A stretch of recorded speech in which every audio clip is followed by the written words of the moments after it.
ఇంత త్వరగా వచ్చావు కాలేజ్ నుండి? అదేంటి వదిన, ఇంటికి వస్తే నీ పర్మిషన్ తీసుకొని రావాలా నేను?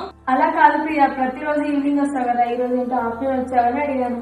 నా క్లాసెస్ లేవు వదిన, అందుకనే వచ్చేసిన. నేను రెస్ట్ తీసుకోవాలి, నన్ను డిస్టర్బ్ చేయకు. ఆ బ్యాగ్ లోపల పెట్టు వదిన. అన్నయింది ఇంకా రాదు. అన్న ఫోన్ చూద్దాం. హలో అన్నా. చెప్పురా. ఎక్కడున్నావు? ఇంకా రాలేదు? పక్కనే ఉన్నారా? 5 minutes. సరే అన్న, తొందరగా రా, మనం బయటికి వెళ్దాం. ఓకేరా, వస్తున్నా. సరే అన్న, బాయ్. ప్రియా, అన్నం తింటావా? వేసుకురానా? అవసరం లేదు వదిన, అన్న వస్తానంట, మేము బయటికి వెళ్తాను. అన్నయ్య నాకు ఏం చెప్పలేదు, మరి నేను కూడా రెడీ అవ్వాలనా? నువ్వెందుకు రెడీ అవ్వడం వదిన? నేను నువ్వు అన్న బయటకు పోతాను, నువ్వెందుకు మధ్యలో? ఇంట్లోనే ఉండు. నాతో ఎంతో ఇష్టంగా ఉండే ప్రియ ఎందుకు ఇలా ప్రవర్తిస్తుంది?